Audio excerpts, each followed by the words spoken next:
اور زور سے.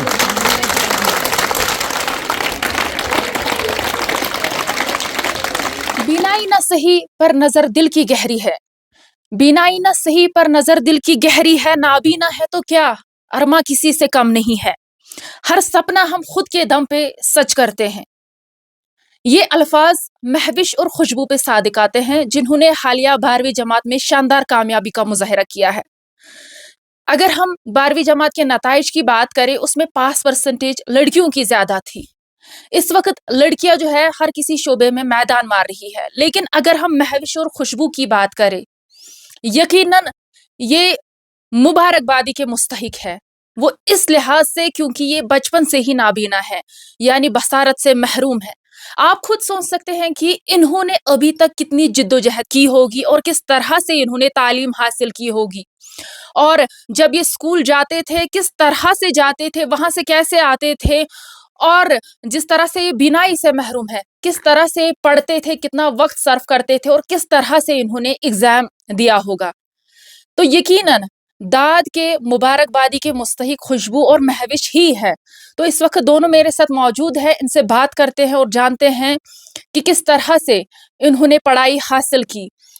خوشبو آپ کا خیر مقدم ہے. ہم آپ سے جاننا چاہیں گے جس طرح سے جو نتائج ہے وہ منظر عام پہ آئے, کتنے مارکس آپ نے حاصل کیے؟ میں نے 364 مارکس حاصل کیے ہیں. اور آپ نے مہوش 348. تو ہمیں یہ بتائیے, دونوں سے ایک ہی سوال رہے گا, کتنا جد و جہد آپ نے کیا ابھی تک؟ خوشبو جی بتائیے. بہت ہی زیادہ مشکلات ہم کو سامنا کرنا پڑا بٹ ہم نے ان پہ دھیان نہیں دیا تو ہم نے اپنی اسٹڈی کنٹینیو کی. آج ہم اس مقام پہ ہیں الحمدللہ. کس طرح کے مشکلات تھے؟ بہت ہی زیادہ مشکلات تھے. جب آپ اسکول جاتے تھے کس اسکول میں جاتے تھے پڑھنے؟ کیا گھر میں کوئی ساتھ آتا تھا؟ ہاں آتی تھی گرینڈ مدر ساتھ گھر میں برابر اسکول تک. اور اب؟ تو اب ہم دیکھتے ہیں کیا کریں گے آگے انشاءاللہ میم. اچھا, تو ہمیں مہوش آپ بتائیے, اگر ہم چیلنجز کی بات کریں کس طرح کی چیلنجز آپ کو فیس کرنے پڑے؟ دیکھیے میم, ہم کلاس میں جب ہوتے تھے چاہے 11th میں یا 12th میں 10th 11th میں 8th تک الحمدللہ ہمیں اتنا کوئی چیلنج نہیں آ گیا. جب ہم پھر وہاں مجھے لگتا تھا پہلے نئی مشکلاتوں کا سامنا مجھے کرنا پڑتا تھا, جیسے کہ میں نارمل بچوں کے ساتھ ہم بیٹھے تھے وہاں پھر کبھی کبھی پرابلم آتی تھی بٹ پھر بھی ہم نے ہمت نہیں ہاری. ماشاء اللہ ہم نے اپنی محنت کی اور آج ہم اس مقام پہ. اور جب ہم اسکول جاتے تھے وہاں دیکھیے سارے لوگ ایک جیسے نہیں ہوتی ہے کیونکہ ہم جب اسکول جاتے تھے وہاں 80 اسٹوڈنٹس نارمل ہوتے تھے, ہم 2 بلائنڈ, یہ کوئی معمولی سی بات نہیں ہے. مگر پھر بھی ہم نے سوچا تھا کہ اگر ہمیں کوئی بھی چیلنج آ جائے گا ہمیں ہمت نہیں ہارنی ہے, ڈٹ کے رہنا ہے. ہمیں آگے جانا ہے, ہمیں نارملوں سے بھی آگے جانا ہے.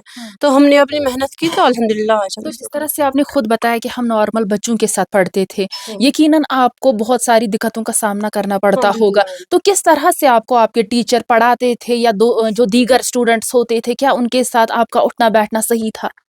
میم کچھ لوگوں کے ساتھ صحیح بھی تھا بٹ سارے لوگ ایک جیسے نہیں ہوتے ہیں.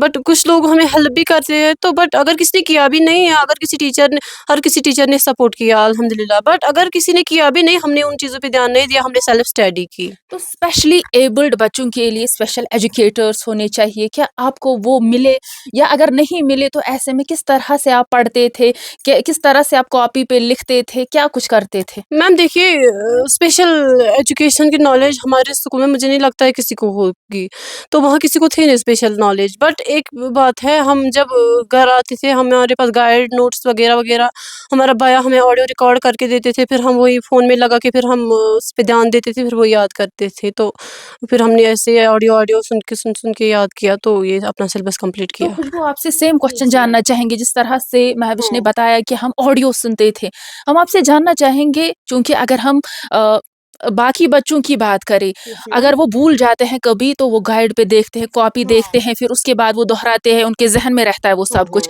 لیکن جس طرح سے انہوں نے کہا کہ ہم آڈیو سنتے تھے پھر وہی ذہن میں رکھتے تھے, کبھی کبھار ایسا ہوتا تھا کہ آپ بھول جاتے تھے, پھر آپ کیا کرتے تھے؟ پھر ہم دوبارہ سنتے تھے میم ریکارڈنگ, تو پھر ہم کتنی بار ریپیٹڈلی؟ لگ بھگ 100 بار. خدا کی قسم بہت ہی ٹائم لگتا تھا ہمیں.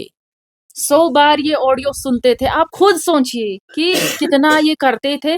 صرف ان کا مقصد یہی تھا, یہی سوچتے تھے کہ نہیں ہمیں پڑھنا ہے, 12ویں جماعت کو پاس کرنا ہے. تو ہم آپ سے یہ جاننا چاہیں گے کہ